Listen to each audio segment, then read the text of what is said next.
Begin transmission. Hello, everybody. It is Chris here for Outer Rim Transmission. This is episode 96. I'm joined by Milton and by a special guest, Omar the Negotiator, here to talk the latest from the Bad Batch to Jedi Survivor to updates with Celebration. There's so much to go over in this episode, so we had to bring in some reinforcements here. So first off, Omar, thanks for joining the podcast today. How long have you been a Star Wars fan? Just give us like your brief rundown, how you're involved with the community, all the good stuff, man. Yeah, no, I have been a Star Wars fan for as long as I can remember. It's always kind of a toss-up for me to say like what exactly was my first Star Wars experience, because it's either The Phantom Menace when I was 3 years old, or it was me watching the original trilogy with my dad. And so it's really a toss-up. I really cannot say which one was my first experience.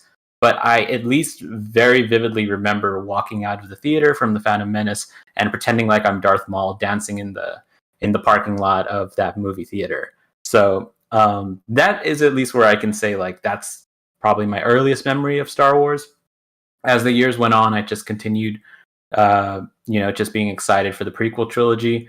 And it was, I think, mostly though, the 2003 Clone Wars micro series that I can say really cemented me as like, oh, I love this stuff. And I think I'm going to be a fan for a very long time because that was just, it was a good marriage of just some of my favorite things, which is animation, cartoons, and Star Wars. So, and to this day, animation, Star Wars is continuously some of my favorite mediums. So, yeah.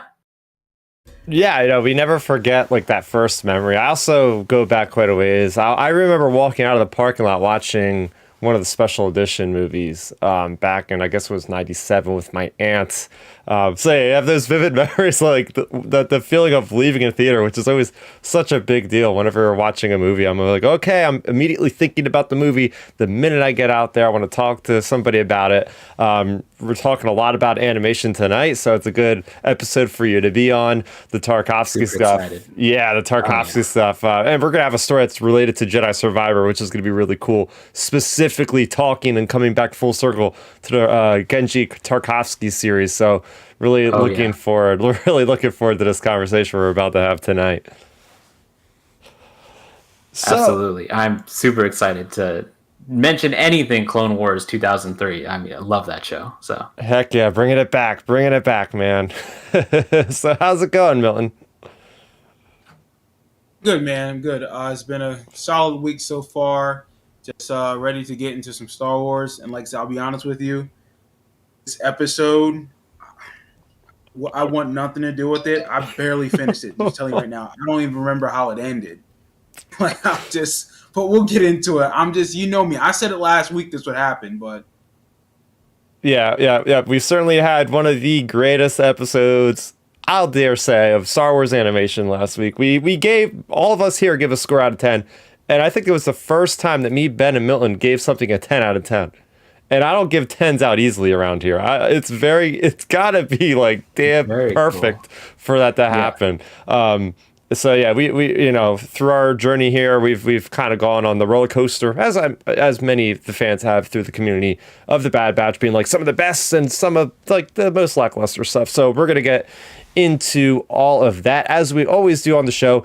We bring up our week in Star Wars. If there's anything we listened to, anything we've played, anything that just relates to Star Wars, hey, maybe just a casual conversation with somebody on the street about Star Wars, we like to bring it up. I'll start off this week. So my girlfriend, we celebrated Valentine's together, and she got me some Star Wars stuff. And I'm like, yes, this is awesome. So I'm going to do a little show and tell. First of all, we are also on YouTube. For those of you that are listening, you can also see me show off some cool Star Wars merch by going to youtube.com/Starrapter. We go live every Friday at 9 o'clock Eastern.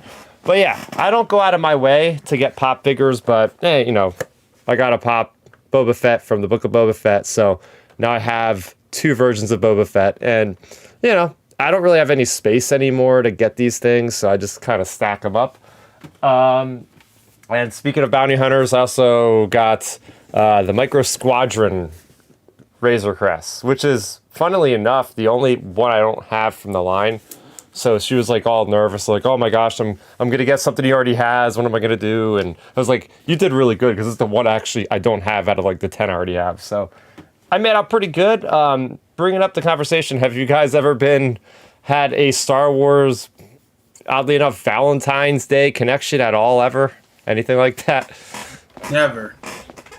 I don't can't think I've think ever of it. associated Valentine's with like love and romance. Yeah. I mean, I maybe have like love stories within Star Wars, but I've never personally associated that with any type of Valentine's Day event or anything like that. I mean, unless somebody wants to do that for me, I'll be open to it, but they got to go above and beyond because it has to be something spectacular. Normally, I think Valentine's Day is like low key for like the lady, and in most, I don't know. It's just, hey, if they want to do that for me, great, that's fine. I'll accept it.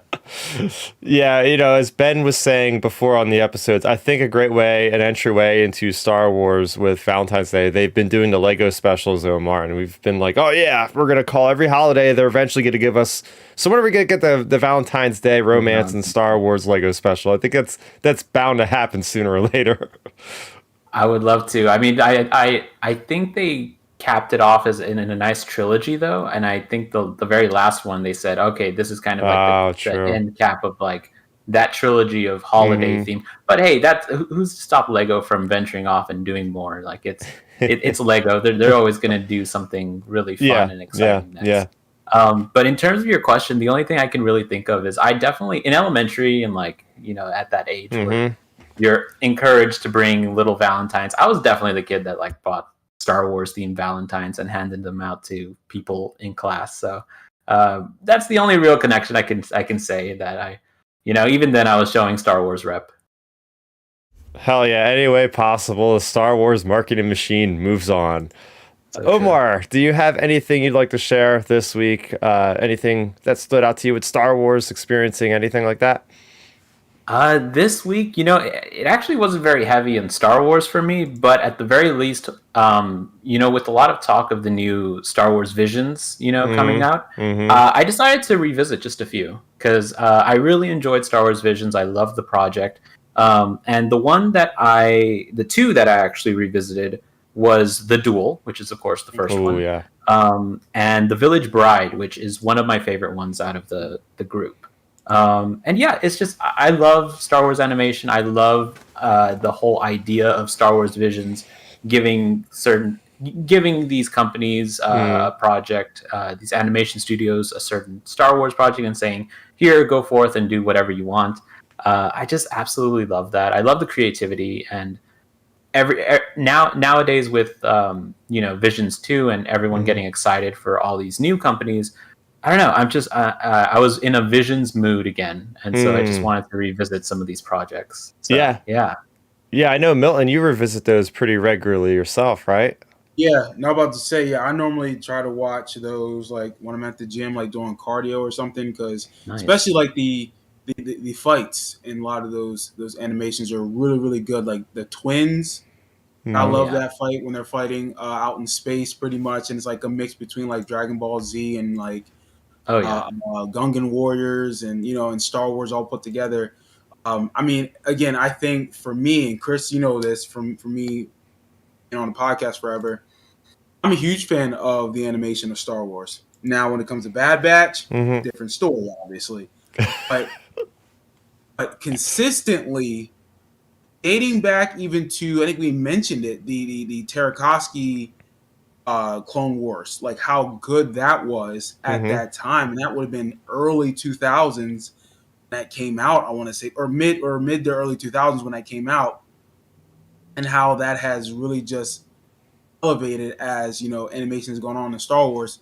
So yeah, Visions, I think to me is some of the best storytelling in Star Wars, and they're like 12 to 15-minute episodes, and it's like perfect. Yeah, it's like, man, like how good do you have to be to keep a story that tight? Yeah. And I think a lot of our frustration when it comes to some of the live action movies is like, you got these studios that's never touched Star Wars in their life before, but they're telling really good stories with a 15-minute window.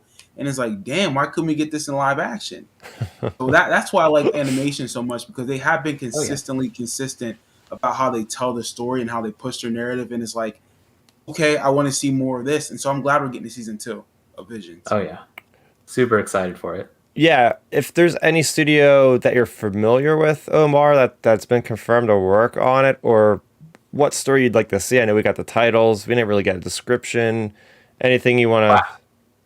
Yeah, I can't think of the name of the studio, but it's the one that has done Wallace and Gromit, those little kind of claymation. It's just such an odd pairing of like that company and Star Wars that it just makes my mind go like, I literally have no expectation as to what I can think of to see from that. And that just makes me more interested. So I don't know.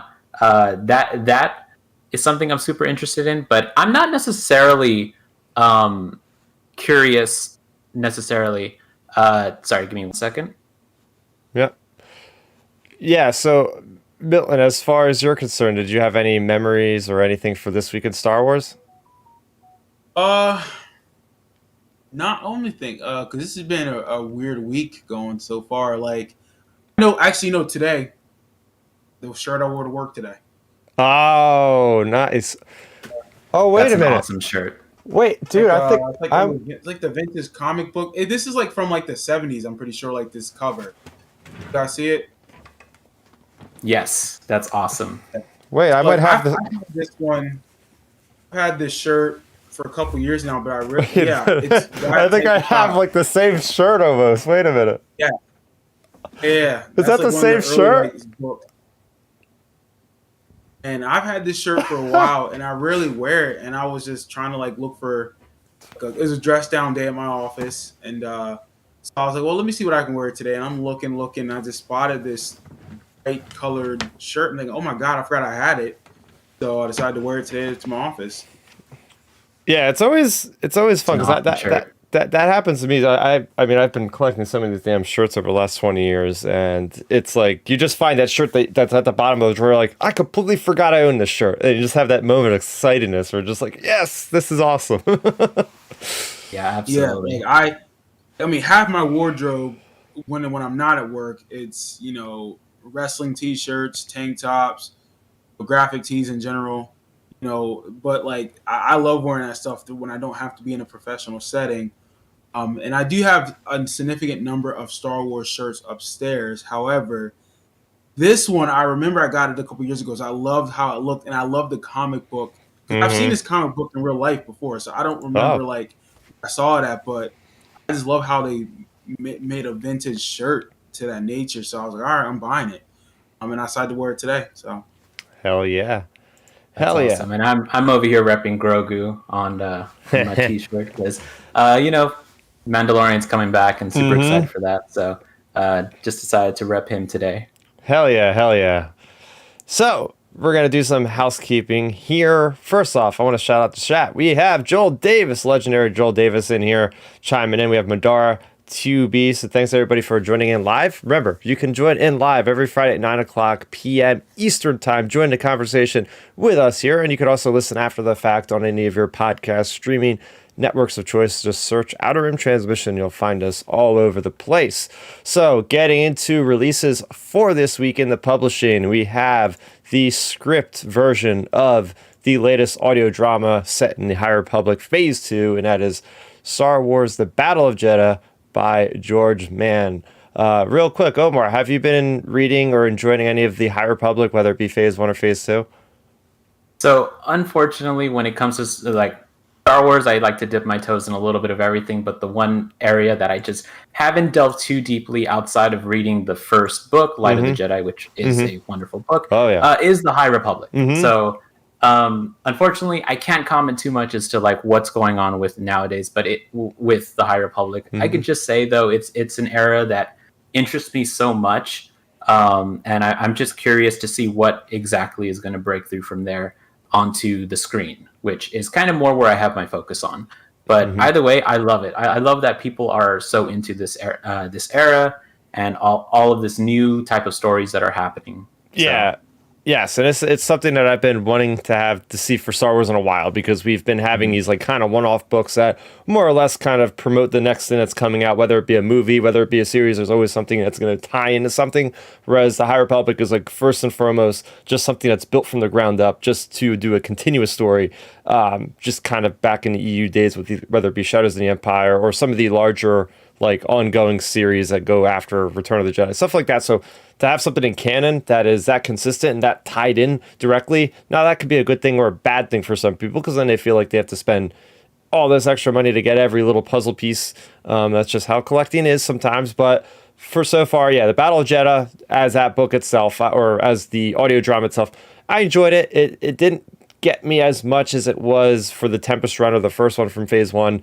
But the audio dramas are really cool. I would say give them a shot at the very least if you haven't already. I know, Milton, you listen to a lot of the audio books, which are pretty much just like as good a quality, sound effects, music. So as far as from the audio medium, Omar, have you listened to anything like that? Which was the Dooku one? It was Dooku Jedi Lost, I believe, right? Yep. I did listen to that. I thought that was, a lot, very quality. Oh, yeah. And of course, just audio in general, the audiobooks. It's my preferred method of listening, of experiencing a lot of Star Wars books, especially nowadays where, I don't know, I'm not the most attentive reader. So I love being able to hear something and I can go out and, go for a walk, go for a jog, and just tune everything away and listen to. And plus the amount of like quality that they put into like all the sound effects and the music. Granted, there are some tracks that I feel like they overuse a little bit, but that aside, you have to acknowledge just how much quality work gets put into them. So yeah. Yeah. Oh, hell yeah. Yeah. I mean, I mainly read, but I do enjoy it, especially when these audio dramas come out, because it's not just one person. They have an entire acting team. Each person's representing one single character, so it's really neat getting that back and forth. And I don't know what their situation is now. I'm guessing like a lot of people are still doing remote recording because people are just set up that way. But I think back in the day for like Dooku Jedi also, it was almost like they did the animation recording where they would have like 5 or 6 actors literally in the same room, kind of bouncing off one another with the same energy. But I'm still getting that in these, which is really, really cool. So yeah, we got that out this week. So if you prefer to read rather than listen, now is your chance to get the latest story from the High Republic Phase 2. As far as comics from Marvel, we have Star Wars number 31 and we have Bounty Hunters number 31. Some really cool revelations happen in Bounty Hunters number 31. I won't spoil it here in case you haven't listened or watched my review there, but I have it on the channel, so make sure you go ahead and check that out. Now I'm playing catch up here, still in the realm of paper canon, as christened by Ion Canon likes to call them, with the books and the comics. Yep, you know what it is. Oh yeah, we have a book that was kind of low-key announced, and what I mean by low-key is like the author herself kind of put the book out there last week, and I completely forgot, because I always pull my notes from StarWars.com, and I realized, oh crap, I didn't talk about the E.K. Johnston book that's called Crimson Climb. That was announced last week. It's going to be set, I guess, during that period in Solo where there's that interlude time between like 3 years when she gets caught on Corellia, Han goes his way, and next thing we see her and she's part of Crimson Dawn. So there's some cool concepts here. First off, have you ever experienced any of the E.K. Johnston books, whether it be Ahsoka or any of the Padme stories there, Omar? Actually, Ahsoka was one of the earliest canon books that I had read. And then, of course, I did get to experience the first ever Padme book. And the thing with E.K. Johnston is I do like her books just fine. The only thing for me is I like to say that they're books that very much go off of vibes, if that makes sense. It not necessarily a heavy focus on maybe the narrative side of things. And so because of that, and of course, very much more character focused, which on that end I do enjoy. But because there's not necessarily like a hard structure to them, I always find myself not getting as engaged with them as much as I do like something from Claudia Gray or something from James Luceno, or just, so that's my opinion. I know a lot of people do like these books, but yeah, so when I heard that Crimson Climb, I thought to myself, oh, that's really interesting. It's not one that I might check out, but at the very least, I'm very interested in the Kira aspect of things because that is a character that I have been pining to see up on the big screen again. And so, just anything we can get out of her, even out of the comics, that's really great. Of course, I always have this conversation with Joel about, what does it mean that they're giving so much focus to her in paper canon? Does that mean we're not going to see anything from her in the big screen?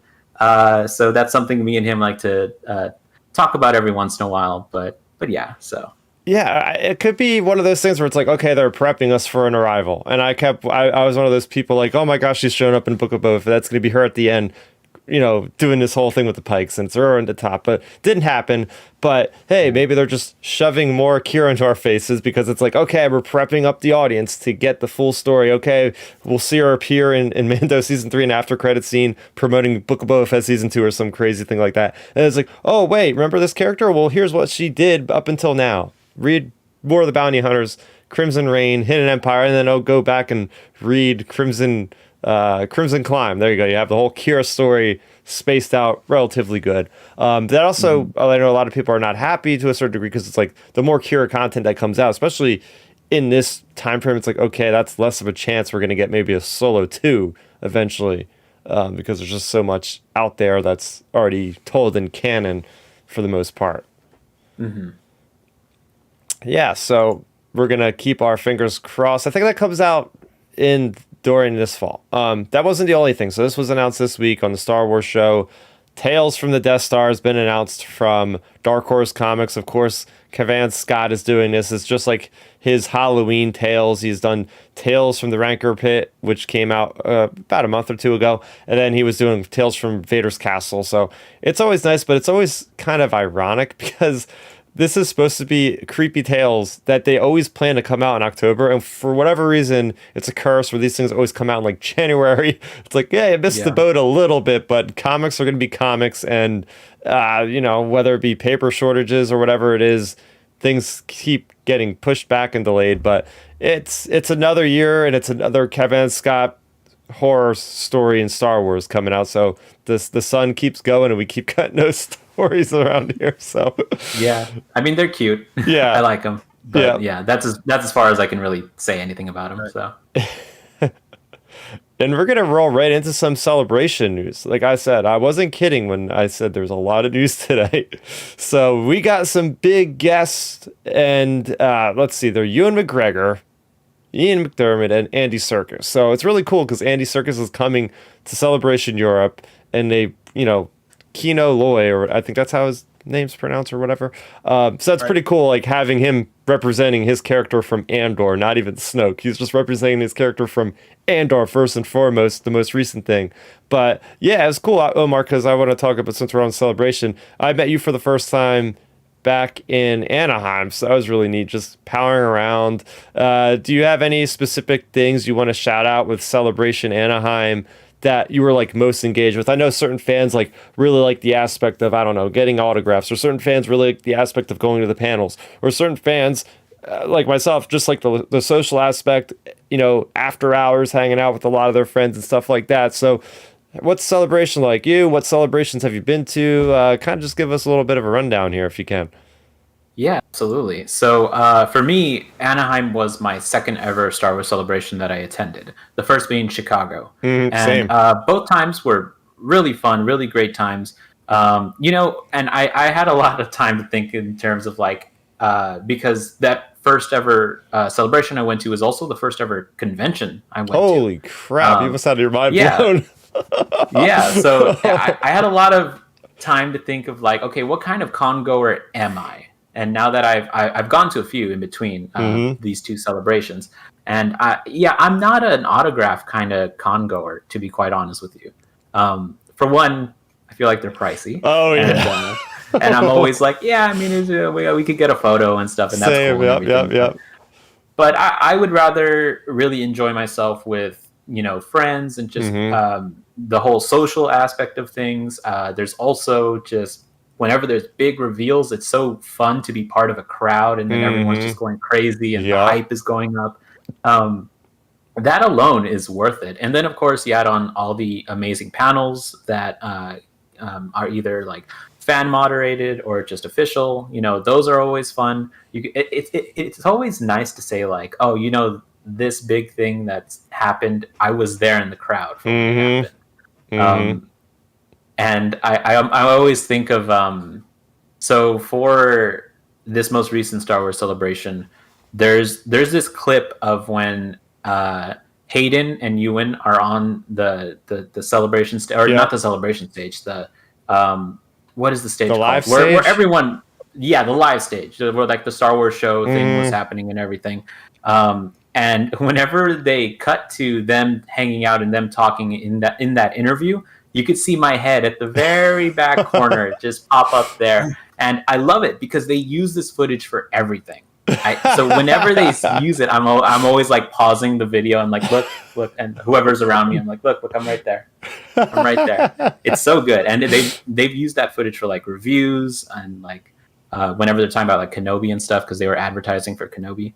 So Star Wars Celebration is such a fun experience. Unfortunately, I'm not going to London, but I'm hoping that whatever next one happens in the States, I'm definitely going to be attending. So. Oh yeah. So you said all the things I like to say about Celebration, the fan element, the big reveals. I'll never forget seeing the Rise of Skywalker trailer back in 2019. I don't know about you, but I couldn't get into any of the rooms, but I was just standing at the live stage, and there was just like, it felt like I was in a damn rock concert because everybody was like this, crushed up, and then the Emperor laughs and people just lose their mind, and then they come back up again and roll it again, and it was just like the energy in there was just tangible. It was just like, holy crap. Yeah, I was in one of the rooms where they streamed. Yeah. So they streamed it up on there. And I almost wish I was where you were, probably because like probably the energy was even more. But even in those rooms where we were kind of just all cramped and crowded together, it was magnetic. It was I had to take a moment to like, oh my God, there's so much energy here. Yeah. The adrenaline is pumping through you, and it's great. It's one of my favorite things about attending these Star Wars celebrations. So. And energy that we might be having at Celebration Europe and London is a fact that, according to Hollywood Reporter, this is coming from a reputable site, we're going to get the announcement of whatever the next movie is going to be. And now me and Ben, we've been kind of putting our heads together the last couple months, getting these different rumor reports from different sources, and David Lindelof is maybe making a movie post Rise of Skywalker. I can't help but imagine that we're gonna get a Daisy Ridley stepping up on that stage announcing she's gonna have something to do with his movie, because so far Taika Waititi's movie seems to be kind of in the ether somewhere. Rogue Squadron's maybe gonna happen now more than it was a couple months ago. But it seems like this Lindelof movie, the reports we've been getting is it's going to be actually shooting in like April or May. So, it seems like a prime opportunity to just go and show this because, lately Lucasfilm has been very, trigger happy. They don't want to be making announcements for things 3 years down the road. But if this movie's shooting, then they would have their cast already. So now's the time to introduce this, give us the next thing, because it's been like 5 years. And since then, Marvel's been churning stuff out every 3-4 months, and it's not been quite the same. It's great that we're getting so much awesome Star Wars content all the time, but when it comes down to it, we all, I think, agree here that when it comes to Star Wars, we were first introduced to it as a movie, and there's something special about just being in a theater around just Star Wars fans on opening night, not knowing what you're going to get, and just basking in the energy, like the celebration energy at a cool screening. So what do you have to say? I don't know if you've heard any of these reports, or these rumors, or once, or anything like that. As far as, we can go into a little speculation if you want to, or just kind of gloss over the surface. But what do you think about this? What do you think about the lack of movies, and how do you feel in this situation, man? Omar, I mean. So yeah. So like for me, when the whole television thing, like, the future of Star Wars is television, that was like kind of the big thing. I was very much on that wagon, and I was like, yeah, I'm so excited. Mandalorian, then we're going to have these spin-off shows. We're going to have, it's the potential is endless for what we can see. But after like a few years of that, I'm like, man, I really miss Star Wars being in theater and seeing a Star Wars movie. It's something that I really wanted to come back sooner. And with all the reportings that go on over, like, oh, this Star Wars movie's in production, this Star Wars movie's in production. Oh, well, maybe that Star Wars movie's not in production. And, you know, that one that we talked about before, that might also not be in production, or it is in production, but the director decided to, you know, just all these things. It almost feels like for every like Marvel show we end up getting, we get news for a Star Wars thing that didn't happen. And so it's all the thing I am most looking forward to is they almost have to create some kind of foundation where they said, okay, look, here's what's going to happen now. And we had a little bit of that when they said, okay, we're going to have the a Star Wars movie in 2023, 2025, and 2027. I believe that was the original idea. Now, clearly that didn't happen because we're already in 2023, and I don't think we're going to have a movie later this year unless... I mean, who knows? Who knows what's going to happen in Star Wars Celebration? But I really doubt they would start off the year with nothing and then end the year with a Star Wars movie. But who knows? But in terms of this, is it David Lindelof or is it Damon Lindelof? I always maybe it is Damon. I've been saying it wrong. One of those. I did watch his Watchmen series. Yeah, and I loved it. It was amazing. Watchmen. Yeah, it's a really great show. I'd be so down to see what his take on Star Wars is, and I'd be even more down with Daisy Ridley to be attached to it. I make no secret that I'm, in the terms of the Star Wars sequel trilogy, I'm probably more of a fan than not a fan of it. So for me, I'm always going to say yes to, you know, more Rey or more Finn or more of any of the characters that have been introduced. And to see that with a new director, with a new visionary, I'm so down for that. That's number one on the things I want to happen come Star Wars Celebration London. Heck yeah.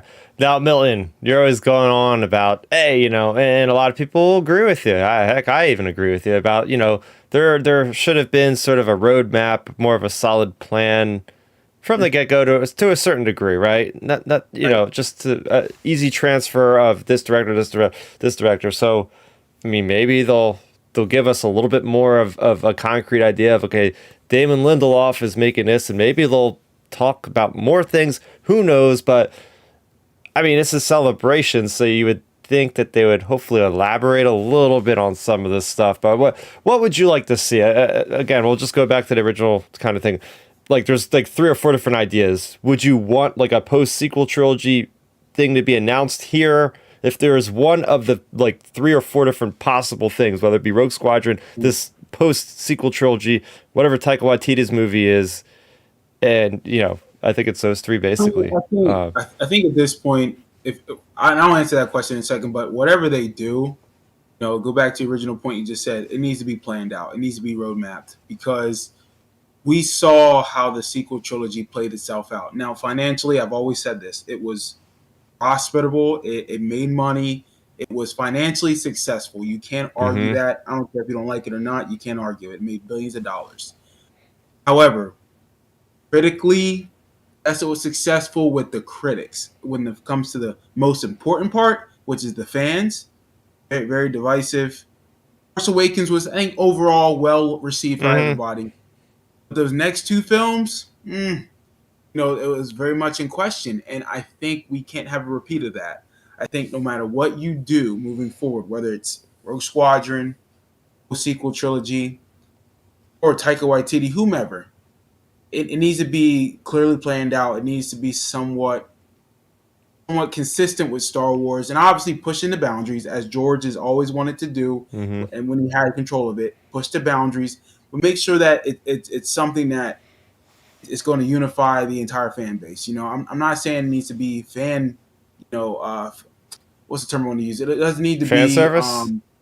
Yeah, it don't need to be fan service or cater to the fans, but make sure it's Star Wars and it feels somewhat authentic. It feels somewhat similar, something comfortable. You know, but But what I would love to see, honestly, and this is probably going to surprise you, Chris, but I wouldn't mind getting a post sequel trilogy because Really? I think because I'm so surprised you're I'm a huge right. fan. Yeah, I'm a huge fan of the legacy books, obviously, legends of like Yu Zhong Vong War, Legacy of the Force books when it comes to Jaina and Jason Solo and Ben Skywalker and all those guys. Why can't we get a version of that? You can somehow time jump it where Hmm. Ray is like pretty much Luke at this point, and just pretty much tell that story, but use Ray as the main character, and obviously have new characters. Whether it's Finn, Rose, whomever. But tell a version of that the Jedi are possible, where the Jedi are around and they're not wiped out. Because at this Hmm. point, we've had two straight trilogies Yep. with barely no Jedi. And I know the prequels for the old head fans aren't their favorite, but the prequel trilogy was so dope because the Jedi were Hmm. around. The Clone Hmm. Wars was awesome because the Jedi existed. And like there were so many potential stories being told, not just with our main Jedi of Anakin and Ben, or excuse me, Obi-Wan. Yep. You've had multiple Jedis that spun off that we were like, oh my god, we love those characters. I mean, I can think of who's a Jedi that fell in love with what's her name? He fell in love with Ventress. You know what I'm talking about? Oh, Quinlan Voss. Quinlan Voss. Voss, Yeah. yes. Like he got a story told about him. Yeah. How amazing is that? Like Cypher Diaz became a great character just because he was mentioned once in Clone War, or excuse me, in Attack of the Clones. And we got him in Clone Wars. We Yep. got him in books. Hmm. He played a significant part in Star Wars. So I wouldn't mind seeing us bring the Jedi back in a post-sequel trilogy. If you want to jump it 10 years from how the Rise of Skywalker Hmm. ended, bring back some of those familiar characters, but also have Rey have somewhat of a family and have people in her circle, and obviously have a new threat. Hmm. Give us something that's somewhat hopeful, Yeah. because really, like this past sequel trilogy, nothing was really hopeful except for maybe the ending of the Force Awakens. We got to see Luke for the Yeah. first time. Yeah, that's where I want to take it. Obviously, I'd be open to Rogue Squadron. I love Patty Jenkins if she's going to direct it. I love seeing more of Star Wars being expanded. So if I had to have my way, no sequel trilogy with an adaptation of the Legacy of the Force books, potentially if that could work. Hmm. But also having Patty Jenkins come back and do Squadron, I'm all about it. Mm. But again, it needs to be mapped out. Kathleen Kennedy needs to come out and say, look, we've sat and wrote out 3 scripts, 4 scripts. We've tightened it up. Yes, there's always change that's going to occur, but we have a plan. Yeah. And Omar, you brought up that article that came out, I think it was like a week before Celebration Anaheim, where they kind of cleared the air to kind of provide us like, oh, don't expect movie news because there isn't any. But at that time, KK was saying something about, oh, we're not interested in trilogies anymore. So maybe we're just going to do like long Honestly, form. Chris, I'm interrupt that. For her to say that, in my opinion, is stupid because that's how Star Wars made it. No, Star Wars made its money off of trilogies. Look, Hmm. Star Wars does well in that trilogy format. Now, again, I'm not against her wanting to do a trilogy, but splitting one of the movies into part 2, something like that. But it's like, come on, Yeah. trilogy is the foundation of Star Wars. To a certain degree. To a certain degree. So Absolutely. I think you can. There's always room hmm to change the formatting of Star Wars. We've seen it with television and streaming. yeah. It clearly works. Look at Rogue One. Rogue One, Exactly. me and you agree that's our favorite film of the Disney era so far, and that was able to. I mean, it's not an exact representation because it ties in so Right. close to New Hope, but it's still able to be a story about brand new characters that weren't tied into the Absolutely. trilogy so far. So maybe something That kind of similar. I agree, and I was about to say because that's something that is different that worked. It glued together 2 trilogies of films of the prequels Hmm. and the originals. It's a Hmm. great way you segued those 2 franchises or those 2 eras of Star Wars together. I mean, I can literally watch episode 1 to 3, hop on Rogue One, and say, "Oh, I still feel like I'm in the same universe." Yes, the film stock might be a little different going from one movie to the other, but you know what? I'm still in the same universe. I know exactly what I'm looking at when I see, Rogue One to New Hope. I wish we kind of got that from Return of the Jedi to the Force Awakens. We never got that. I think that's something we're missing too. It'd be nice if they announced and said, "Hey, we're going to give you guys, let's say, an anthology film of what happens to Luke in between, the post Return of the Jedi or Force Awakens, or hey, we'll give you an animated series of Luke, 3 seasons of him for those 30 years." I'd take that in a heartbeat. I Honestly, think that's my biggest want. Yeah, that's my biggest want. I take that in a heartbeat. And I've said it that we need to. I know we got it in books. We really didn't get enough with the books and like the stuff we got in 2015, 2016. What was Luke doing during those 30 years? We got glimpses of it. We got the Kylo Ren series. We got the trilogy of books with the Empire's End. Those books. Oh, Aftermath trilogy. Yeah. But we didn't really get anything on Luke. Nope. What he actually was doing for those 30 years. That is still missing information that we, as a fan base, I know we're entitled, but we deserve to have that story. Because Luke is a central figure of Star Wars. Yeah, I mean, I'm not going to argue with that. I feel like there's a good possibility they could announce something at this one, only because I don't know about you, Omar. We'll get into this a little bit later. I kind of feel like this might be it for the Bad Batch. I feel like it just may be a two-season show, and then they're always like, okay, but we've already been working on the Luke series for like 2 years now. Here it is. Right. Here's the trailer. Dead ass, Chris. If they give us a Luke series for like 2 to 3 seasons, again, I'll be all about it. That's all we've been wanting. Yeah, we saw Luke. The 2 minutes we saw Luke, or 5 minutes we saw Luke at the end of season 2 of Mandalorian. You remember me, you, and Ben were losing our mind during that next episode podcast. How we were like, "Oh my god, I'm watching reactions. Grown men are crying because we got to see Luke for 10 minutes." It's like, my god, why didn't we get this for like give us an 8-episode miniseries of this, and I'd be cool with it. No, it's like that's what we need. Yeah. And then obviously keep branching out Star Wars, but you got to finish off Luke and show what he was doing, because again, that's such an essential part of Star Wars. We get him 30 years later when he's soft. Yeah. Yeah, and I don't know if they're ready to tell too many stories also, though, because he is tied into Mandoverse now, so we'll see how far that goes. And remember, that's like 5 years after Return of the Jedi.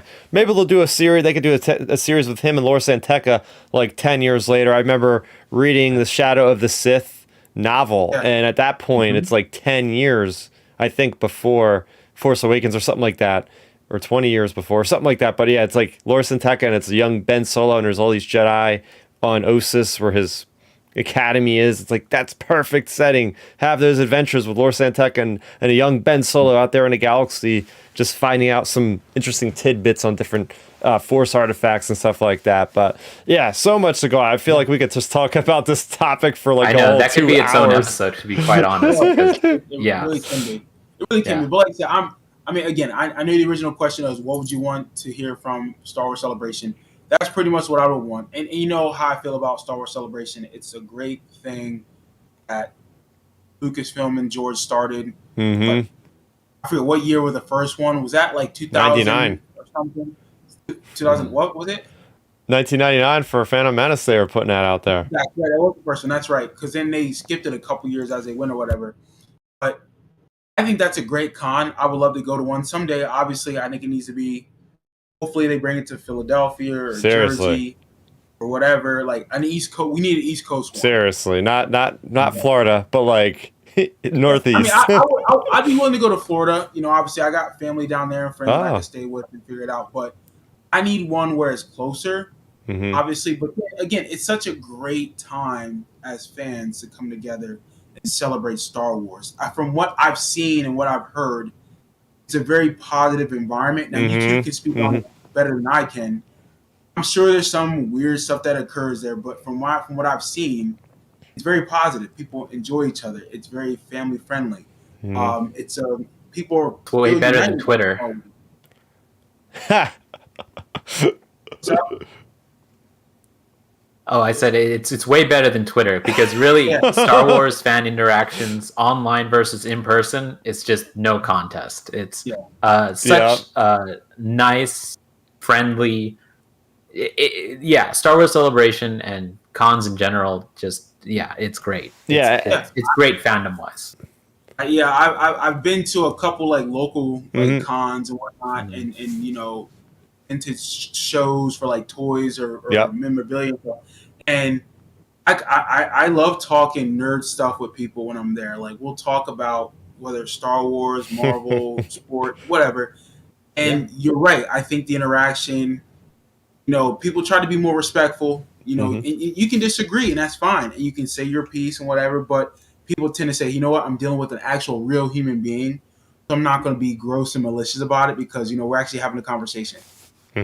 Twitter, you can't do that on Twitter because people like to hide behind their keyboards. Yep. Well, and I've been to so many cons already. Well, I say already, I'm 32, but I didn't start going to cons until 25. But in the last 7 years or whatever, and basically Celebration's different because everybody's there for the same thing. Whereas New York Comic Con, everybody's there from anything under the sun. So you can literally go up to anybody and have a conversation with a stranger. They could be from Germany, and this other person could be from freaking like Uruguay or something. So it's really neat because it's very international, and you're going to meet so many people, and you exchange information, and next thing you know, you're looking forward to seeing each other for the next one. Because it's almost like a religion where once you go to one, it's like, oh, well, I at least go to every one in the United States or something at this point. Because, I don't know if I'll be able to get to one in Japan ever. But at least I know they come to the United States like every couple years. So, yeah. So there you go. There you go. Again, shout out to everybody out there. I am moderating a panel. It's called Bounty Hunters, Smugglers, and Gangsters, the Scum and Villainy Through the Years. Me and Dominic Jones from the Star Wars Underworld will be putting that panel together. We're still finalizing some details, so I'll keep you guys up to speed. Yeah, I wasn't expecting to get that thing accepted. I just kind of put it out there on a whim, like, hey, I love the underworld of Star Wars, and I'm going to have somebody representing literally the Star Wars underworld with me doing it. So it's like, why not? And they're like, sure. I'm like, oh, crap. That means I actually have to put work into this now. Oh, no. Yeah. So that's going to be exciting. That's going to be very exciting. But moving on, we have some Mando stuff to talk about. So Mandalorian Season 3 just had its first clip. I'm not sure. They just put it on YouTube. You can check it out. I think it's like 45 seconds long. Mando walks into Grief Karga's place on Navarro, and Grief Karga is basically like, why the heck do you still have this critter with you? And as they're having this conversation, Grogu's like using the Force to like swivel his chair around that just spins like a computer chair. He's taking like this little space M&M with the Force, just eating just like any kid would be doing if they're young and their parents are chatting business. They're just like la la la la, just distracting myself. So I was entertained by that. I know that the awesome community out there is probably just like everybody's in love with Grogu. So that's the biggest thing, is we're getting more cute Grogu. But did you guys get a chance to check out this clip? Yeah, I saw the clip the other day. I mean, it was cute. I mean, for what it was. I'm ready for the show to get here. I think Mandalorian has never disappointed me thus far since it's been out. It's been nothing but consistent. I'm excited for the show, and I said the clip was cute, so I'm just ready for it to be here. Mm-hmm. Yeah, I checked out the clip, and again, I also thought it was very cute. It did bring up an interesting question, though, because, in it, Grief is basically saying, hey, why don't you stay here in Navarro, where you're not going to be considered, like, what was the word, apostate? Apostate, the rest, from the rest of the Mandalorians.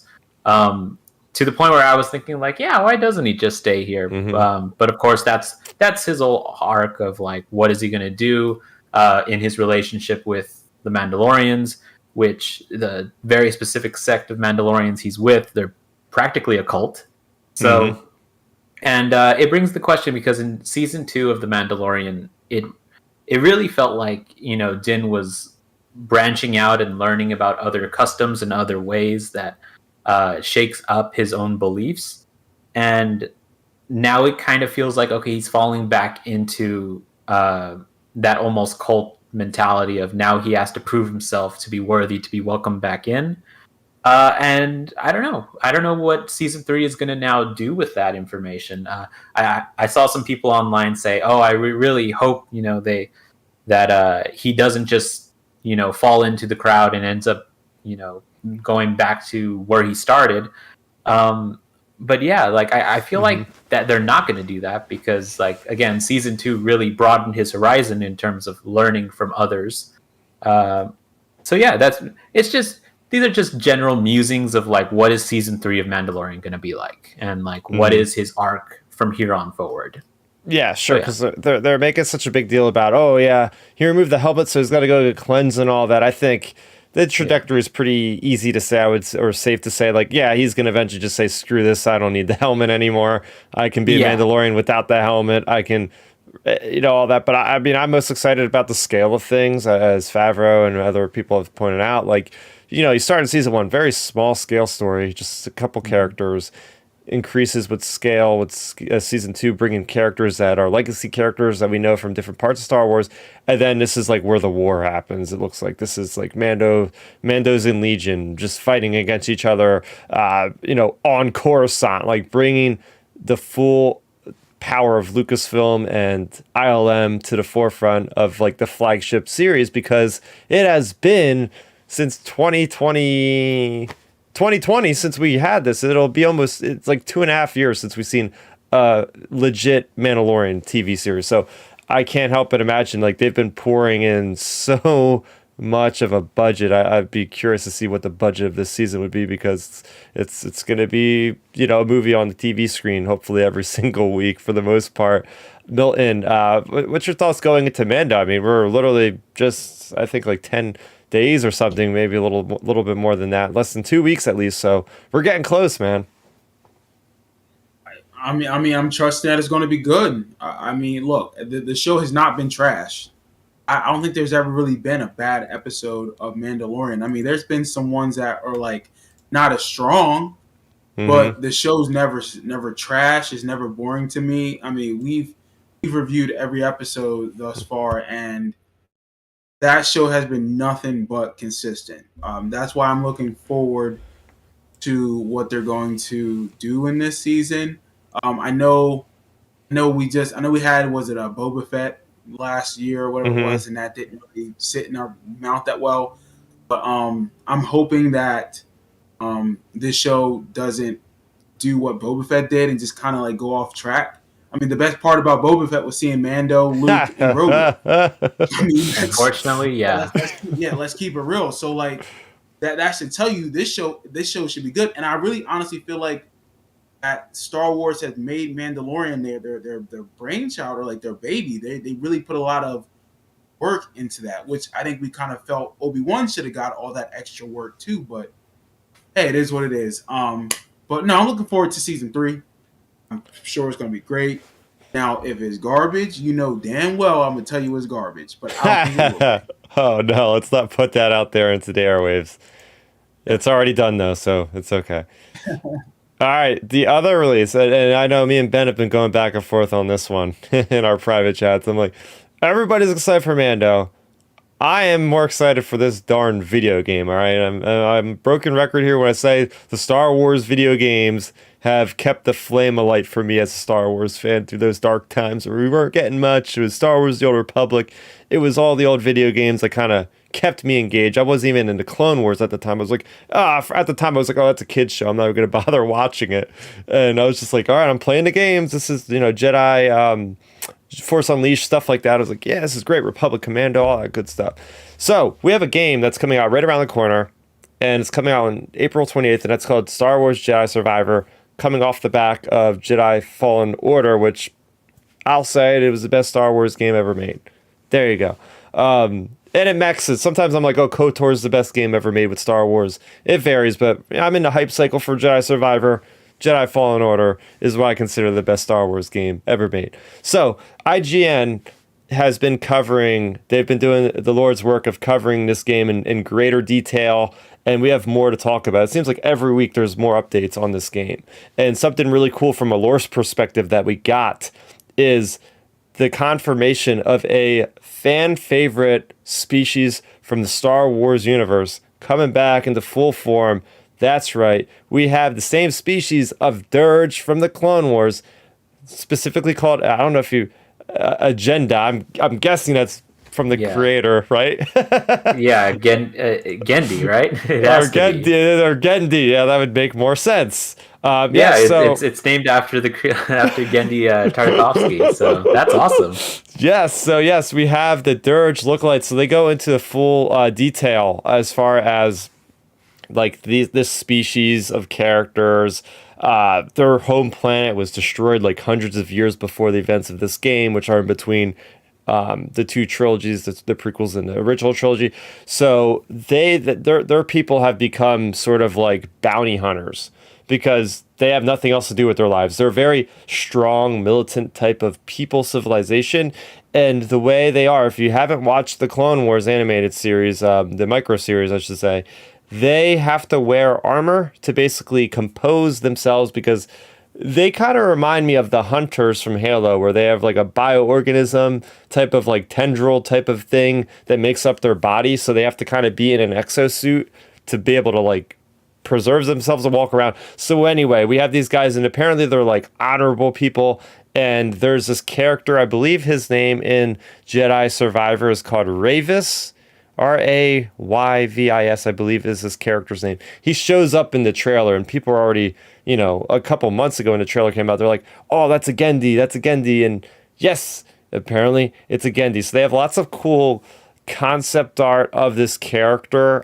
Going back to Clone Wars, not the Clone Wars micro series, I immediately was taken to this character because as I'm doing a panel and celebration, I love the bounty hunters and everything that's to do with like the scum and villainy of the Star Wars universe. So to see somebody that wasn't Boba Fett on the small screen at that time, I was like, oh my gosh, this guy has like a cool kind of helmet and armor like Boba Fett, but he's like way bulkier and he like shoots these tentacles out and like kills clones. Like, what is this dude's deal? Like, this is so cool. Mm-hmm. Omar, right off the top of the show, you were talking a little about Gendy Tartakovsky's. What is your experience with the character of none other than Dirge? Right. Well, I mean, first and foremost, it's the Clone Wars 2003 micro series. I still remember, watching that every time. I want to say it was every week, like they would put out a micro episode. It might have been every week, it might have been every few days or something. But I do remember specifically seeing Dirge for the first time, thinking, what is his deal? Is he another bounty hunter like Jango?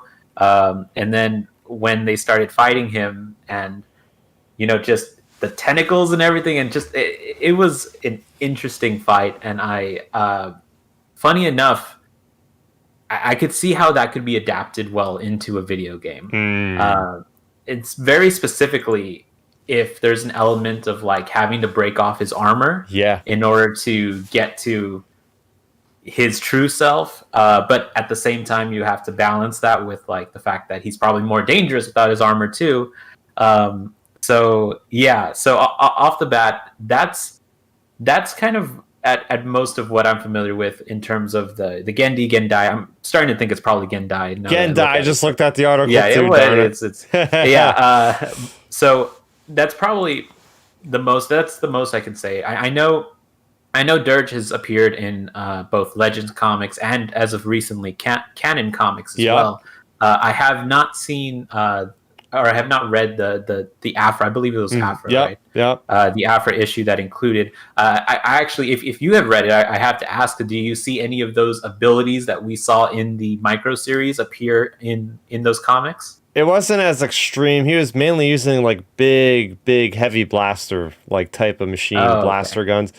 But it was bizarre because I still think about this probably on a monthly basis. I'm like, why did they bring him back for one single issue and vent him out of an airlock and never bring him back? Because obviously he can survive that, I would assume, because the way his organism, he's not a humanoid, so I'm sure he can survive in the vacuum of space. But it's like, I want to see more of him. Are they specifically teasing it in that comic? Because maybe Dirge will appear in this, even though it precedes that. That'd be kind of interesting. But yeah, going back to what you have to say about, this would be a perfect kind of character to have in a video game, because you could like chop off different sections of him and it goes to the next phase of the battle, where if you like chop off his arm, then he like develops a new mechanic where he's like more like crazy and unpredictable or something like that, and then it regrows if you don't kill him fast enough. And then I could see that being, they're probably like looking at, okay, what's the craziest type of characters we can throw in, It just makes sense. A little bit more background of this character, the Gendai. Now, this guy, Ravis, leads a group of people called the Bedlam Raiders, I believe.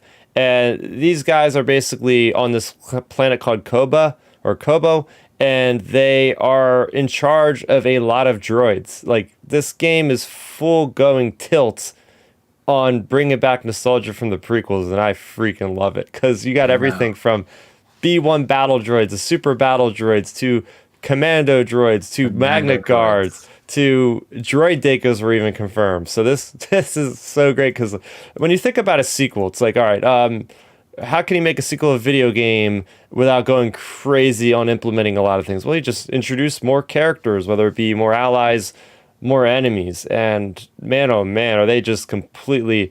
I love the hierarchy of these things, because you can have like 10 battle droids, B1s, and you just wipe them out like no problem, right? You could just like throw one saber and it takes out like 5 at once, but then you're going around and then you're going to end up fighting some of the heavier guys, which are going to take a few more hits. So it makes sense from a gaming standpoint of having this hierarchy of the fodder that you can cut through like nothing and eventually coming across something bigger. So now you watched some of the 9 minutes gameplay that came out a couple weeks, so it seems like you're aware of the Omar of the droids and all that. What are your feelings so far? Just give me a little brief rundown of your experience with Jedi Fallen Order.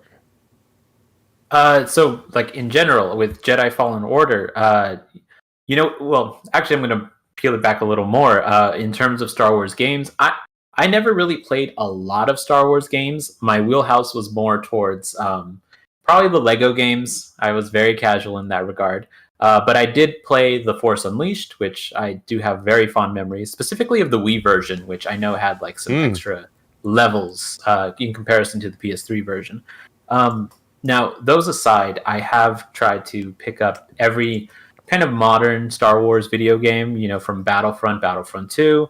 I quite enjoyed Battlefront 2 a lot, but it really changed the game when I bought Jedi Fallen Order, because for one, that was a type of game that I was not experienced in at all, which is what are those types of games called? It's like it's almost like Dark a Souls kind of yeah, the Souls-like kind of games.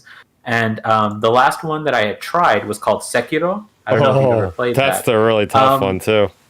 Yeah, I didn't last long in that game. And I felt a little bad because I was like, man, I bought this expensive ass game and now I feel like a quitter. But then I played Jedi Fallen Order and that was much more my speed. So I think in comparison to a lot of those, it's probably on the easier side of things. But that aside, it's just it's a good game. It's a really great game.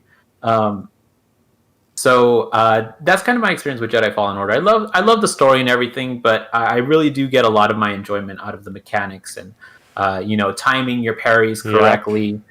You really feel like a badass Jedi when you time something so correctly, and then and everything goes well. So just out of everything that I've seen from Jedi Survivor, it's pretty much the same thing. And that's not a negative in any sort of way. It's pretty much exactly what I want it to be. So, and that's my thoughts, at least.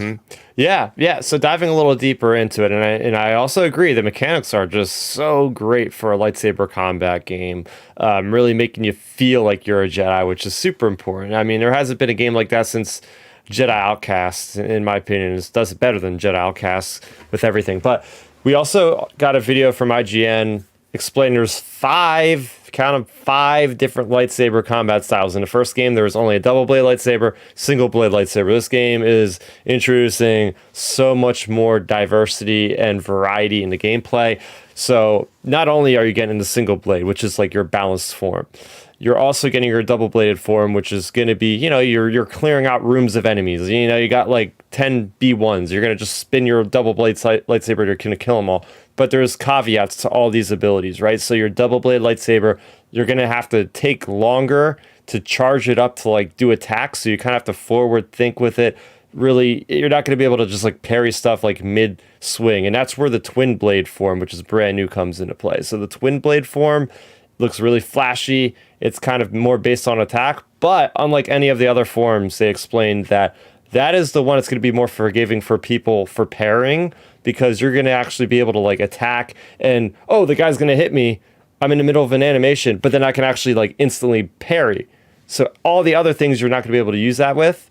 So again, like this, they're adding more depth. Something I'm really excited about is the cross guard lightsaber form, because the lightsaber is noticeably longer. He's holding it differently. Like, it's got a lot more weight to it. And it's the most explosive, like, heavy attack damage you'll get. But you got to be really experienced with it, because you got to really know what the heck your enemies are doing, because you're not going to be like Devil May Crying in this thing. You got to really be prepared to know what the heck you're doing. But they showed like really cool animations where he's like doing jump kicks and just like spearing the guys with it. And the one thing I was speculating on, the combat form, so happy it's existing. Speaking of Devil May Cry, there's going to be a blaster lightsaber mode. And it's not going to be like you're spamming your gun behind cover. Like your blaster is going to be replenished by lightsaber hits, so it looks like it's like more of a mid-range to long-range kind of thing. But that's awesome. I love the thematic feel of that, right? Like, ever since Star Wars Rebels, seeing Kanan Jarrus being like a gunslinger Jedi with his blaster at his side, trying to like hide out because of Order 66, and they're in that era right there of the dark times. Same thing with Cal, right? Maybe he can't use his lightsaber all the time, but he's been proficient with the blaster. So to see him have that combat style, and a really cool thing about it too, is you're going to be able to choose 2 of those combat styles and switch between them on the fly. So, hey, everybody's going to have a different play experience. Be like, hey, Omar, like, how'd you beat the game? Oh, I used double blade lightsaber and like the single. Oh, I used cross guard and I used the twin blade. So it's going to be kind of cool seeing and experiencing like, oh yeah, my next playthrough of the game on hard difficulty, I'm going to only allow myself to play like this form. So the replayability for me has just gone. So I'll be playing this game probably like 5 times now, just to focus on each thing. And that to me is cool. They also had more things with the game, because they showed this puzzle room. It's looking like it's Zelda, the shrines in Zelda. Have you ever played Breath of the Wild? Yes. Oh, okay. I haven't finished it, but I have certainly pumped a few hours into it. Yeah. Yeah, so apparently this game's going to have like these like Jedi tombs, and they don't specify they're High Republic, but in the video they said, oh, they're a couple 100 years, and I'm like, oh, that's got to be High Republic era. So you're going to go in as I'm going to just say High Republic type dungeons, and you're going to unlock stuff that's actually useful. I know, but a lot of people hated the poncho unlocks. It's like, oh, I got like an orange poncho now. They actually thought about I was never a fan of them. Yeah, I know. They actually are going to put these things in called perks. You get perk points, and all these little shrine things are optional too, by the way. So you don't have to do them, but you're going to be well rewarded for them, which is really nice. And you could slot the different perks to modify certain abilities that you use. So the customization in this game sounding like it's going to be pretty freaking insane. They also said, of course, like, you're going to be able to customize your outfits and all that cool stuff, but then the actual mechanics of the games themselves are going to be different. You're going to have specific like talent trees per each combat style, and then you're going to have those amplifier things to even give it more individuality to your play style. So yeah, based off all that, I know you said you played a lot of that PlayStation samurai game Ghost of Tsushima, and I know you said like this sparked your interest because that game also has some sorts of combat different abilities or stances and whatnot. Yeah, exactly. the main character that you play as has different stances, and depending on like how he's holding his sword, it could be like this way, it could be to the side or anything like that, is how he approaches combat. So and it's basically one for one kind of what's going on here with Jedi Survivor. And only minus, of course, like he doesn't like dual wield or anything like that. It's just kind of how he holds his sword. But the basic idea is there. Sometimes you're going to have to fight an enemy that maybe a certain stance is better than another certain stance. And I could see Jedi Survivor implementing that exact same system with enemy combat. So, yeah, it's just a basic comparison there with Ghost of Tsushima, which is another really great game that I love playing, and I love, just the general feel of combat.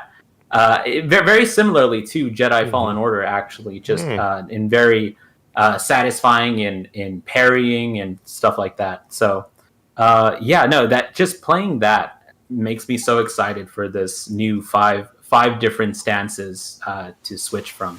I think it's going to be really interesting. I think it's going to be really fun. Yeah. So I think that's what you're going to see with the game, and how you explain it. It's like, the game doesn't really look much different, but I think once you get your hands on the game, you're going to be like, oh, they've literally improved every single thing that the fans had feedback on, because so far they have. They're like, okay, you wanted fast travel? We'll give you fast travel. Okay, you wanted different outfits? We'll give you different outfits. Okay, you wanted mounts to ride around to get around faster? We'll do that. Oh, you wanted to use twin blade form? Oh, we'll give you that, and we'll give you 2 other forms. How about that? Like, this game, I don't want to go out there and say it yet because I haven't seen enough, but I'm almost about to say this could be like a 10 out of 10 game if they nail the story right, because the gameplay was already there, and they're introducing all these other elements to make it different, make it more. It's not an open world game, but it's definitely going to be a lot larger from what it sounds like. And they've only showed us one freaking planet so far, so it's like, whoa, okay, I'm ready. We also have that novel coming out in a couple weeks, March 7th, the Star Wars Jedi Battle Scars. So that's going to tie us over until April. So it's going to be a great thing to come home from Europe, be like, all right, I got Jedi Survivor, and I'm kind of happy it's coming out after Mando, because now it's going to have more of a time to shine. Everybody's going to be like focused on Mando, and then it's like, the next best thing in a week or two, we got Jedi Survivor next week. So it's going to be sick. It was a good move to move it, I think. So here we go into our final topic for tonight. We are talking The Bad Batch Season 2, Episode 9, titled Crossroads. No, it isn't titled Crossroads. I don't know why I keep calling it that episode. It is called The Crossing. I want it to be called Crossroads so much for some reason. I kept screwing that up all week. But anyway, so this episode, we had the Bad Batch minus Echo go on another mission for Sid to discover some valuable resources along the way. We have some disagreements, some inward thinking with the character that we all know and love as Omega. And she's going through a lot. She's having some mental, emotional moments happening in this episode. Same thing with Tech. Tech goes through a lot here, trying to kind of overcome what he's going through and having a lot more emotion. So this episode felt a lot more emotionally charged. Did the plot seriously go off and do something crazy like it did last episode? No, it kind of stayed in its lane that it's been in for the last couple weeks prior, where it's like, okay, we're going on this one-off mission. But I at least enjoyed this mission from the perspective of we got a lot more into the characters. And in the last couple episodes that were kind of light on action and plot, we weren't really getting into any depth, in my opinion, of like really diving into the characters. So that was basically what happened in this episode. Before we dive in deep, I do want to get your thoughts so far on the series and especially on Season 2 as a whole, since it's been the first time you're on the show, Omar. So just on the series in general, I kind of have talked about this before, but when it comes to Season 1 of The Bad Batch, I remember when I was experiencing it, I was like, wow, I really love each of these episodes, and I really love kind of what they're doing with, some of the character work that they're portraying like it as a family unit that they have there, which isn't new to Star Wars, but it kind of adds this added like A-team element to it. I keep thinking of like the Teenage Mutant Ninja Turtles. That, you have kind of these archetypes that exist in all of these characters. But after that first season, I remember thinking like, "Oh, that was such a fun ride." Yeah. But it didn't stick with me as much as maybe Mm-hmm. I had wanted it to. Not like Rebels, not like the Clone Wars. Mm-hmm. And I kept thinking, well, okay, I just need this to maybe have another season. And now that this second season is going through, I still kind of have a little bit of like mixed feelings in general over the show, but like there are certain things that this show is doing that I think is some of the best in Star Wars animation, Mm-hmm. in terms of like how it looks. Yep. There's a lot of really good writing in terms of character aspects. Whenever they do those character aspects, I think it really shines. And this episode in particular, I love what they explored with Tech. Tech had kind of his own episode earlier on in the season with the racing aspect. And I remember coming away from that thinking like, I feel like that was supposed to be an exploration of Tech, but it also didn't really... Tech himself didn't really open up or didn't really go further into like, oh, this is just a cool thing that I can do now is racing. So at least that was my takeaway from that. This episode, however, actually went into like a key difference between Omega and Tech, and I think that was I think it was handled really well. So yes, I do think like this show can suffer from what is commonly considered like filler, or not feeling like the episode is not important, because that's what we're really saying whenever the term filler is thrown out. It's saying that like, okay, this episode could have been a throwaway one-off episode. And I'm normally not opposed to like that kind of like, I've seen television shows that are exactly that. One of my favorite animated shows of all time is Samurai Jack, and like that. Yeah, that's a show that like each episode is very much a one-off kind of episode. But yeah, so yeah, I don't know. I like this show for what it is. Do I think it could be better? Absolutely. But that's just my general thoughts at the moment. So. Yeah. No, we're all on the same airwave here as far as like, we see it's some of the best Star Wars, like last week, some of the best Star Wars in general. Yeah. And then we have the episodes that aren't consequential. I think an example of an episode that was done right in my eyes was the one on Kashyyyk.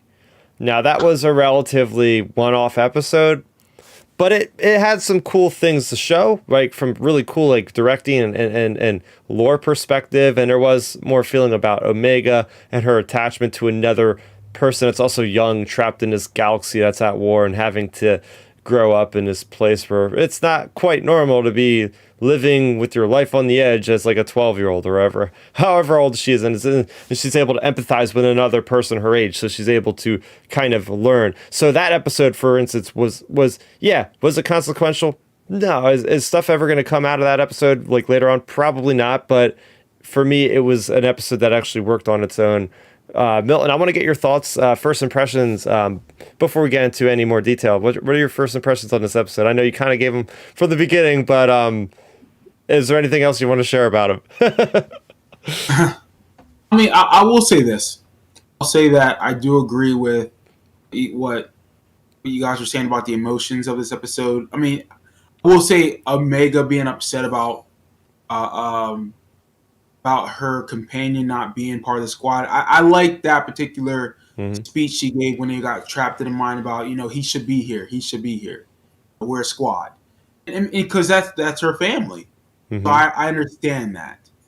So I will say that was probably the strongest part of the episode. I mean, you can't deny that. Other than that, like I called this last week. I even said we had a strong mid-season finale. Watch us go do a stupid Sid mission. For no reason. And yes, we are getting some resolution and some bleeding in from last episode about how she feels not having a team member there. But that episode was so like important about the clone's future that they skipped over. No one talked about, oh my God, what does this do for the clone? What does it do for our brothers? It's that and the third. Like no one talked about that. There's no repercussions of that mission.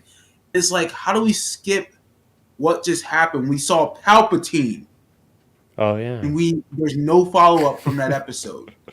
So I was like, to me, I tried to pay attention to this episode. I was checking out every 5 minutes. I watched it this morning when I was getting ready for work, and it just wasn't keeping my attention. I'll be honest with you. And I feel like this show this season has not been keeping my attention unless it's a very intensive episode that gets me within the first 5 minutes. Yeah, yeah. I honestly don't remember how this. I don't remember how this episode ended. Like that's how much I put it out in my head. I watched it, went to work, and didn't even think about it until the rest of the day. Here's the thing. I mean, the way this episode ended was actually something different for the show, and I got to give it credit because this was the first episode that kind of ended a little bit on a cliffhanger, even though it wasn't part of a two-parter episode like the finale or the mid-season finale or the opening premiere. So I have to give it credit because I was like, oh, maybe they actually are trying to do some kind of sequential storytelling at this point, more serialized storytelling.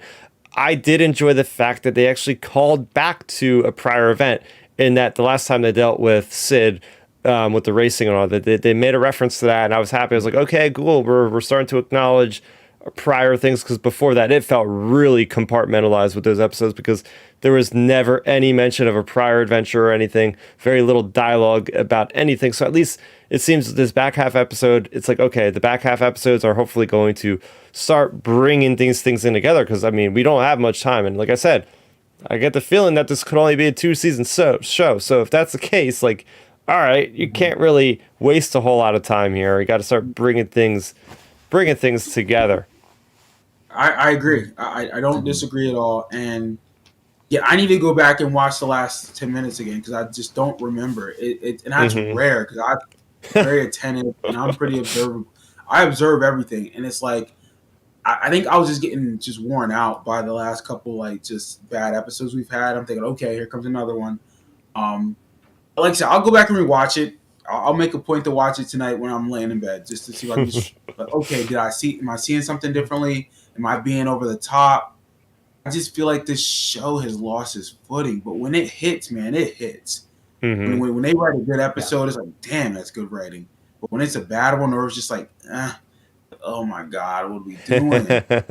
Yeah. Right. And yeah, that's exactly it. I think the I think I still, am able to connect with even some of the more filler type episodes, but you are absolutely right in that when this show hits, it hits, and it's far more above than, the rest of kind of the nature of it that it has been so far. And, it all kind of comes back, in my opinion, to Sid. Sid is a character, and like, yep. Just constantly throwing them into missions, and because that's actually someone we could blame for the continuous nature of this show. Oh yeah, it's all on Sid. Yeah. And with that, like it makes me think, like, is the show purposefully doing that? Is it purposefully trying to get us mad to like say, okay? Oh, I've been saying it. Kill her off every week. They have not been successful. There's never been a Sid mission this season. You're right. That they've been successful at.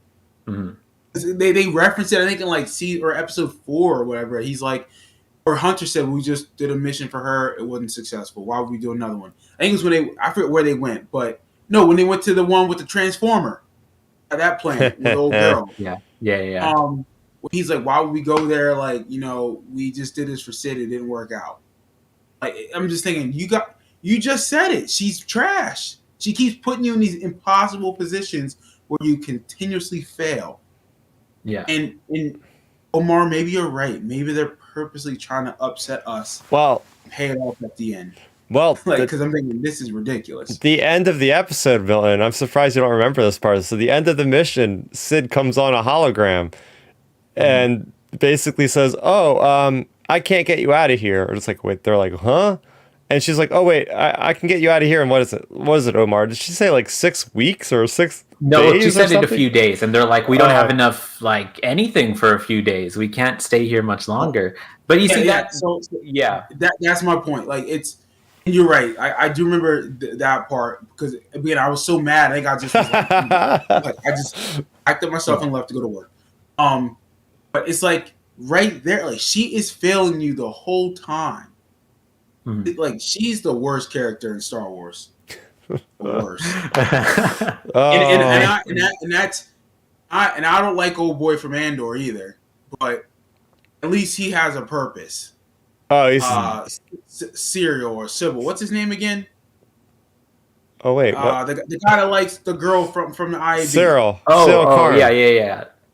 Cyril. Cyril. Yeah. Cyril Karn, Yep. I believe is Better his than whole Sid. name. Yeah. Better than Sid. Yeah, so like what I think, because they hinted at something at that one racing episode where like I forgot the other individual basically said you can't trust Sid, you can't trust her. And so like that leads me to believe that they are trying to like tee up for something. I don't know. Like it really depends on what that is being teed up for and how successful it is in doing what they're doing with that. Because if it ends up being like, okay, we all forgive Sid and Sid's going to turn a new leaf, I don't know if that's going to be satisfying. If it's going to end up being something like, Sid ends up, betraying them, like it's just straight up betrayal, that could be something interesting. I don't know. I don't know what they're building up with Sid. I do feel like all of this is intentional, though. At least, probably. So. Yeah. I feel like I have to make a t-shirt now that has like my most hated characters in Star Wars picture of Sid and Cyril. Sid. Yeah. I don't know what to tell you. Like it's like her character's terrible. She does something for the show, and that's to upset us. To upset us and put the Bad Batch in impossible positions to like be successful. So this season, this year's show has been about failure. I truly believe that's the theme of the show for the Bad Batch is failure. Yeah, I mean, we'll have to see because, I don't know what they could do. I will say this on a point that you had said before in regards to like wanting to get more out of what was it, like from last episode, like with the clone stuff. Oh yeah, I agree. Like I thought we were eventually going to get something more out of that. At the same time, though, the choice when they decided that Echo was going to leave, that's pretty much cemented in my head two things. One, that like we're probably not going to get a lot of that plot line as much as I really, really want to, or at the very least, it might appear at like the very end. And two, this is probably going to be the last season of the Bad Batch because I feel like it was going to start doing something where slowly maybe all of the Bad Batch members would go separate ways. Starting with Echo, they're already hinting at something with Tech and racing, like maybe he could go off and be a racer or something. There have just been moments where you could kind of see where each of the Bad Batch members could kind of go off and doing their own little interests. And that's where I'm like, I wouldn't be surprised if within the next few episodes we start losing more members. And then it just kind of ends with them deciding, okay, you know what? We're all going to go our separate ways, but we're still going to be a family. And that's going to be kind of like the moral of the story.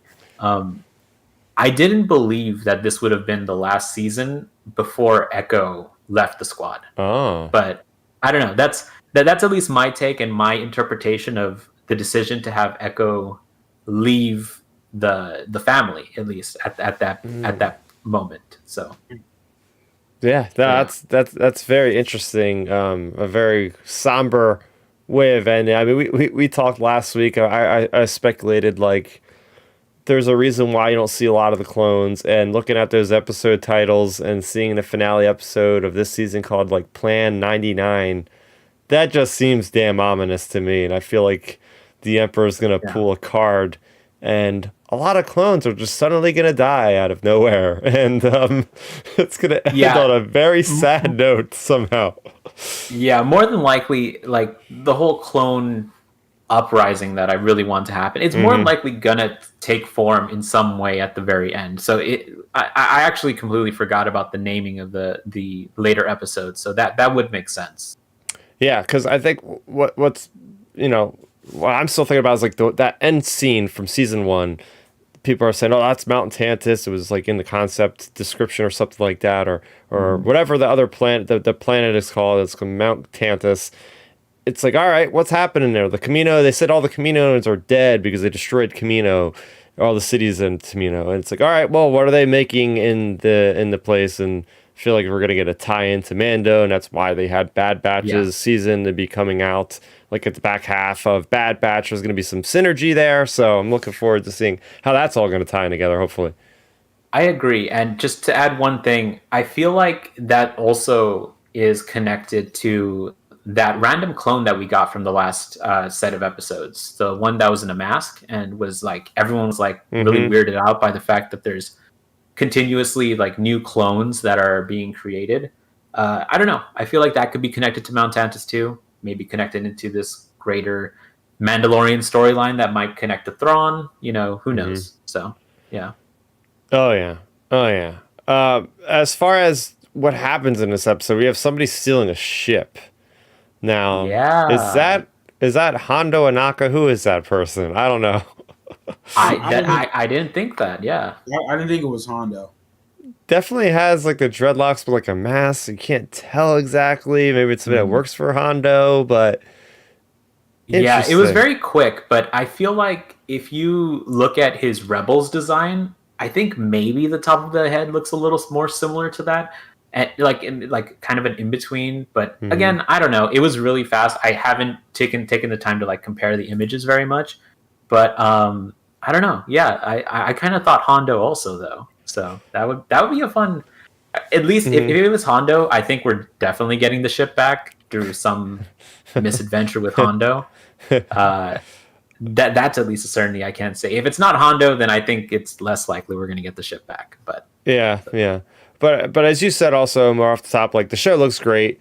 I like seeing the water in this episode, seeing Omega and with the wet hair. I was like, yeah, they're giving her different character models. They're changing it up. It's nice to see that happening this season, especially. Like you could tell, like, okay, she's got like 2 or 3 costumes already. In the first season, she had a single one, right? It's just, you got the hat on, got the hat off, the wet hair. So I'm happy to see the team adding more detail to all of that and putting it in situations. I'll call out this moment. I was like, am I watching The Lion King right now with that whole stampeding moment?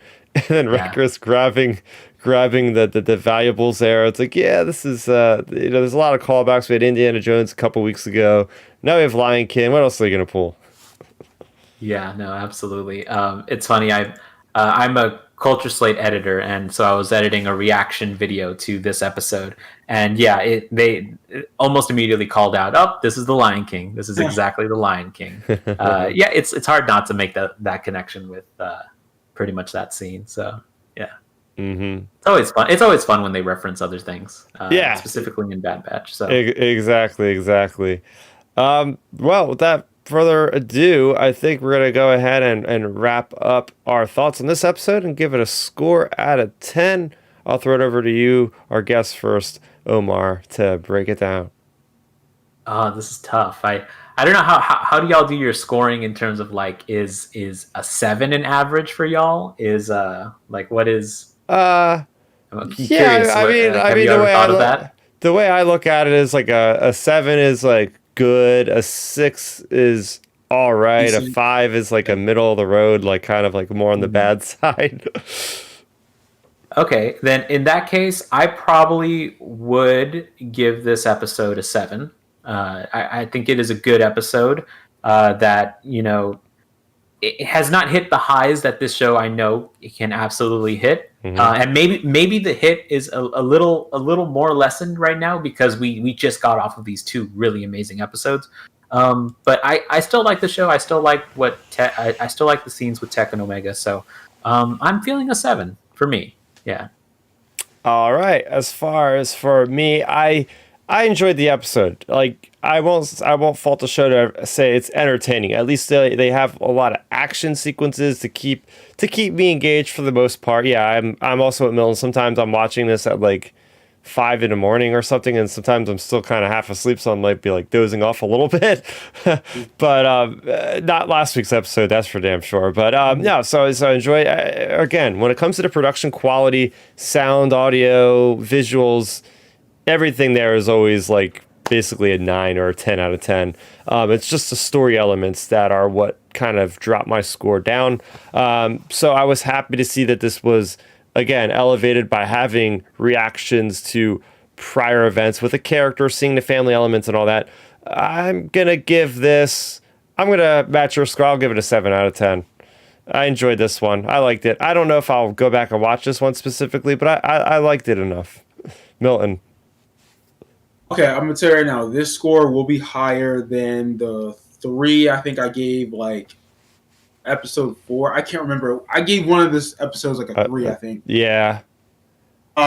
So I will say, as much as I did not think this episode was sometimes needed, there were parts about this episode that had good things about it. I mean, you reference anything with Omega and her feelings and how she was feeling about Echo leaving.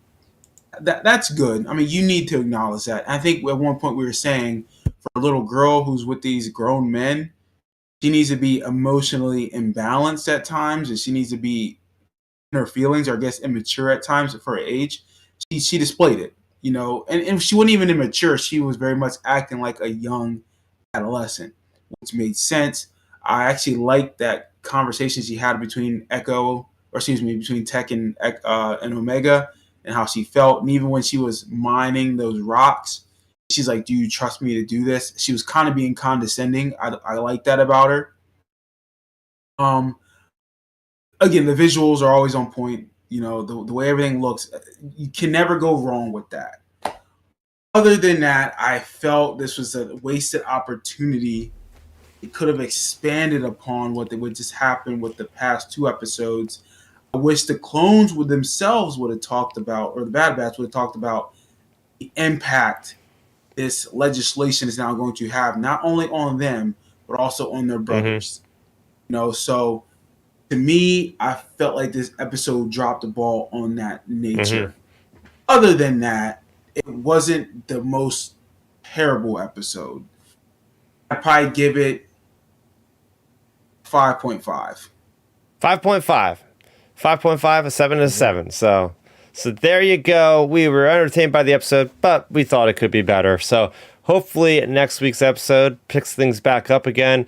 Like I said, it's nice to see that this is going to be a direct continuation. I would assume they don't have a ship where they're going to fly to, so we're going to see that culminate. We're going to see who this mysterious thief is, and maybe even more dealings with Sid. Hopefully we finally get a Sid confrontation. So there you go. We would like to hear what your scores are. You can throw them in a chat if you are watching live. But yeah, so that is going to do it for us here. Omar, thanks so much for joining us, man. You added so much value to the conversation. I enjoyed our going backs and forth with everything. We really covered a lot of topics around the sun here, whether it be games or books or conventions. Literally, I think we've touched just about every possible aspect a little bit of everything. Star Wars. Yeah, I even showed off toys at the beginning. So there you go. I mean, it's a great episode for you to be on for that perspective, to see everything. So yeah, tell the good people where they could follow you for awesome conversations with you online, some stuff about Culture Slate, all that good stuff. Yeah, absolutely. So I'm a video editor for Culture Slate, so of course I always shout out Culture Slate Reacts. Just look them up on YouTube. And but besides that, I also make occasionally Star Wars YouTube content, and lately I've been making some short form video content on both TikTok and YouTube. So I'll just shout out. Follow me at The Negotiator 95 on TikTok and Twitter. And for YouTube, just at The Negotiator, and you should find me. So, yeah. There you go. And Milton, what are you going to be up to this week? Where can the good people find you? Well, there's no football. That just ended. My Eagles lost, unfortunately, in the Super Bowl. It happens. So there's no football for the next couple months. However, I will still be watching some sports when I can throughout the weekends. And I'll still be doing my thing in the gym like I always do. But if you guys want to find me on Twitter, it's Milton Weber 7, or Instagram, it's Milton7 Weber. There you go. And of course, we want to shout out our buddy Ben. You can always go and find him online. What's his information. I should have pulled that. He's at the real Ben Maynard on both Twitter and Instagram. Yes, and we'll be back in full force next week. We said it here before. We have 1 week of a show left before we're not talking Mando. So next week is the final week without Mando. And we're going full on in. Yeah, we can't wait. It's what we've been waiting for so long. Getting a podcast about a live action Star Wars show of that caliber. But yeah, as far as me, you guys can go ahead and follow me at Twitter at Starrapter. If you're listening to us, you can go ahead and subscribe to the channel over there at youtube.com/Starrapter. And you can listen to us on any podcast streaming choice network there. That is Outer Rim Transmission. So for Omar, for Milton, for Chris, aka Starrapter, for Ben, that's going to do it for us here at Outer Rim Transmission. This was episode number 96. Thanks for watching. May the Force be with you, and transmission.